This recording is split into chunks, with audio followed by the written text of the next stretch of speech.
Hello and welcome to Find Your Voice, where we interview thought leaders from our community at Podcast Guesting Pro. I'm Cassandra Welford, and today I have the pleasure of being joined by Nick Jonsson. Nick is one of the world's leading voices on executive loneliness, leadership and mental wellbeing. He is a best-selling author, TEDx speaker and executive coach, as well as a qualified counsellor and psychotherapist, drawing on decades of senior leadership experience and his own journey through burnout, addiction and recovery. Nick now helps leaders and organisations build resilience, psychological safety and sustainable success. Nick, welcome to the show. Thank you so much, Cassie. It's great to be here. Thank you so much. We have a lot to talk about, and I would love to start by asking you about your own experience. So how has your own experience with burnout, addiction and loneliness shaped the way that you now coach and support executives? Well, it has shaped me in the sense that I can basically talk from experience and not just textbook. And when we're talking about burnout, depression, addictions and so on, while it's very, very common, in fact, I have numbers to show how common it is, most people are not comfortable speaking about it. So that's the difference. So even later today, I will speak online in London at an addictions conference. And of course, everyone else on the lineup of speakers are professionals, doctors and so on, who are inside the field, but they haven't suffered from addictions themselves. So that all they can do is talk from textbook experience as opposed to real life experiences. I've been there. Wow, that is so incredibly powerful, because I can imagine there's so much trust involved when you're working with your clients, and to know that you really understand what they're going through is imperative for them, and being able to get those results with them as a result of that trust is invaluable. Yeah, absolutely. I don't talk too much about myself. That's not what it's about, but I can give some small self-disclosures and at least understand where they are. And I also been there and I managed to push through. So that is, I think, the difference. You also are trained as a counsellor. When does a leader need counselling or psychotherapy rather than coaching? And how would you recognise the difference? Yeah, so coaching is all good if we don't deal with trauma or something major, right? But if someone has gone through some big challenges, and if you're in a coaching call with a client then, and they start opening up about the challenge, as a coach, you're not qualified to get them out of there. So I left as some of my coaching calls a few years ago feeling not good about it, because I left the person in a worse place than this person was before we started. And that's when I felt like, well, if I have these conversations, I'm going so deep with them, I also need to have the tools and the skills to get them out of there.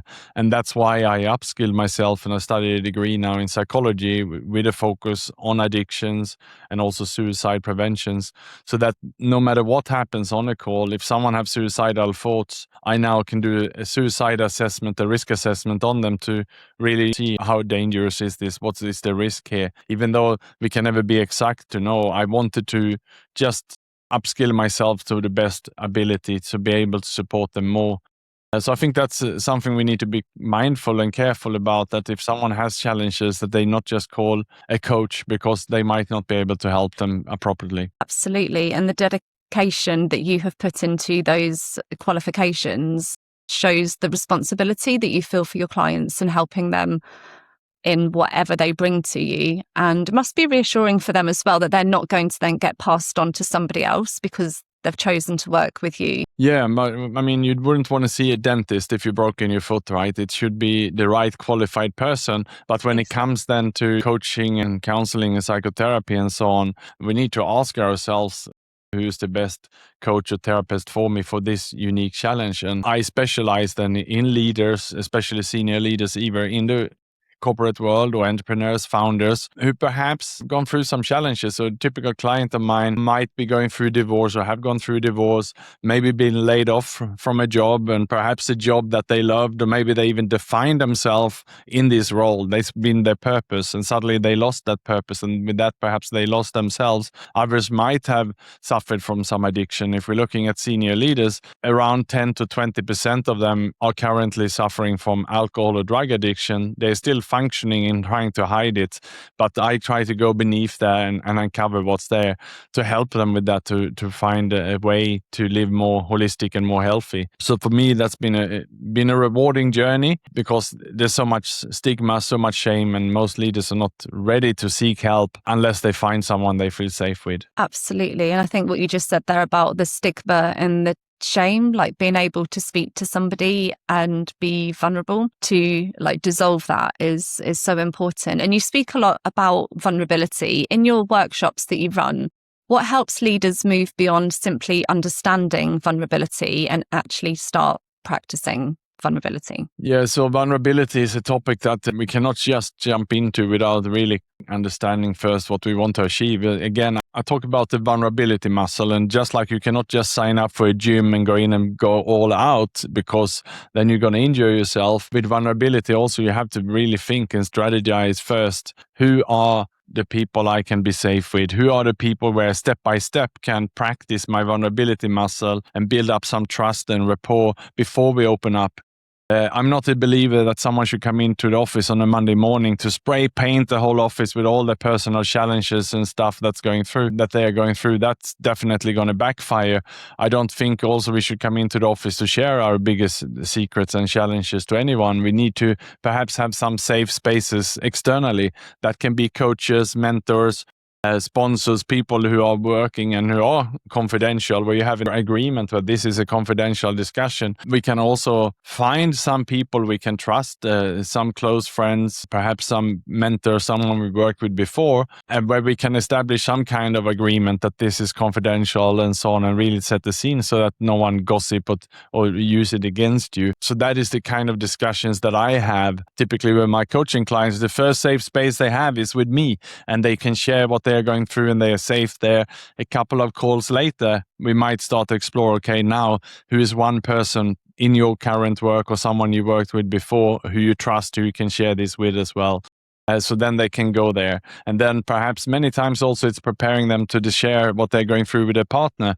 And most of my clients are men, and I can say that many of the high-achieving men I work with don't share all the stuff that is happening to them with their wife. They're scared that the wife will be angry or the wife will not understand them. So therefore, they're keeping it secret and silent. And this can be huge things that really should be discussed, but they need someone to help them prepare for this conversation, such as even to make an appointment for that conversation, rather than coming home and just spraying it or laying it in the lap of the wife one day and they're not ready for it. So that is a lot of my calls, is to prepare for these difficult conversations with a partner, with a boss, or with a colleague, or with a peer, so that they have that support so it goes well and move them forward. Like you say, those safe spaces can be invaluable. And another concept that you speak about is psychological safety in the workplace. What makes leadership training around psychological safety effective, like rather than just another corporate initiative? Yeah, so I'm also certified in team psychological safety. So this is about helping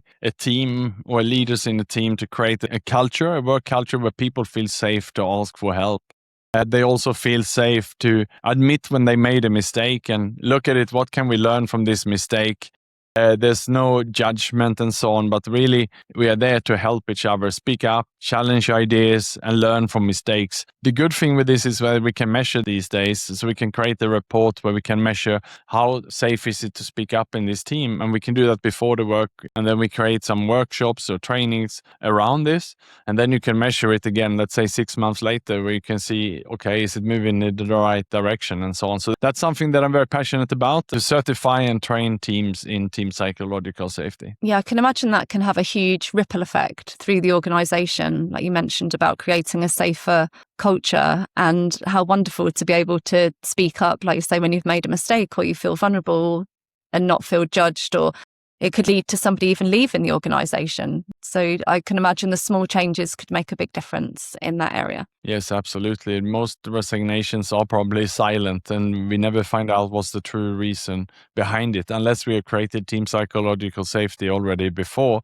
but people will speak up what's on their mind. They will challenge ideas and they will ask for help when needed. So yeah, we can link it to performance, especially in today's era where it's a lot about creativity. It's a lot about testing new ideas. It's so competitive out there that we need to have this culture where people are not scared to test things. Absolutely. HR departments shouldn't be ignoring this. Like, they should be looking at incentives like yours to create that culture where their employees feel safe to speak up so that there aren't so many silent resignations. It's really sad, isn't it, when you think that that could be the worst case scenario of somebody leaving when it could have been resolved. Totally. And when you work with leadership teams through workshops and trainings, what are the biggest barriers to trust and authentic connection? People are really scared that maybe someone will hold it against them, or maybe they're scared to challenge decisions, admitting mistakes. They're scared to ask for help, or speaking up in a hierarchy can be challenging. So that's the challenge that people are really going through. But team psychological safety isn't about being nice all the time. It's also not about avoiding difficult conversations. It's not about lowering standards, but rather creating the culture where everyone feels safe. And the best is if the top leaders are leading by example. So if someone makes a mistake and you are a leader of an organization or a family or any community, then that's your chance to stand up there and own that mistake, and then invite others to collaborate on, see what can we learn from this and how can we deal with it in a better way next time. And creating that culture, as I said, not only at work, but also in a family and elsewhere, so people actually speak up. Yeah, again, it's that ripple effect, isn't it, that can impact all of your life, not just at work.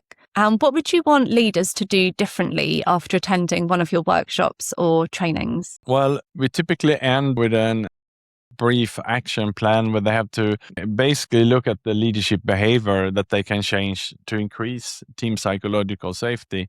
And that can be individual. The best is therefore if it's some report where some of the colleagues or peers have nominated what are the things that this leader can do better, and then it can be that their reaction to mistakes, maybe they blow up when someone, team members, made a mistake and they start screaming or yelling and so on. So that could be something. Otherwise, it can be how do they deal with issues when they come. But what about otherwise embracing diversity? Are people rejected because they have a different view, or are they actually thanked for that?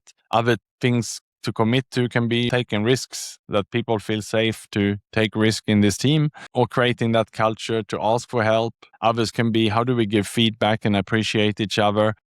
And one more is mutual support. How do teams and members support each other rather than undermine each other? And basically those can be the different ones, behaviors that I see. And then it's about practicing those new behaviors in a positive manner every day. And when you do that after a while, you're sort of creating that culture that this place is a safe place to work. That must be a good feeling. This is a safe place to work, to have that reassurance. Nick, you also work as a keynote speaker when you combine your personal experience with your professional expertise. How do you use keynote speaking to challenge the way that leaders think about success and well-being? Yeah, so a lot of the work that I do is storytelling, case studies, challenges, and so on. And I share, of course, my journey, what I went through and how I turned it around, but also others. From light cases to heavy cases, I share stories such as senior leaders, successful leaders who might be looking fantastic on the outside, but internally they're falling apart to the point where they're even planning their own suicide. I even covered such cases when I wrote my book, Executive Loneliness, just by interviewing people on the topic, asking them, and them feeling safe after a while speaking with me, then they start suddenly to disclose what's happening in their life. So yeah, it's a lot more happening than we think, and we can never tell on the outside because people are very good to cover it up. And I call that the smiling depression in my book. Even if people are in depression, they learn to smile, because the more you smile, the less people will challenge you or question you. So just smiling all the time is the best way. And so if someone walks around smiling, it doesn't mean that they're happy. It could also be that they cover something. Yeah, that's an incredibly sad but important concept, the smiling depression. And you mentioned your book, Executive Loneliness. I'd love to just touch on that for a moment. What inspired you to write your book, and what feedback have you had from the readers that have read it so far? Yeah, so the book came out in 2021 and it became a bestseller in Singapore, US, Canada, America, and UK as well, in men's health and mental health. And it's still selling well today. I was very surprised when it came out that it would stay on the list for so long. And what's interesting is it's still selling well, actually. So yeah, it's been really good response. That's incredible. We will share the link underneath. It's available on Amazon, isn't it, if people are interested in purchasing your book? Yes, it's called Executive Loneliness, and they can find it on Amazon. They can also find it has a dedicated Wikipedia page to it as well. Fantastic. That's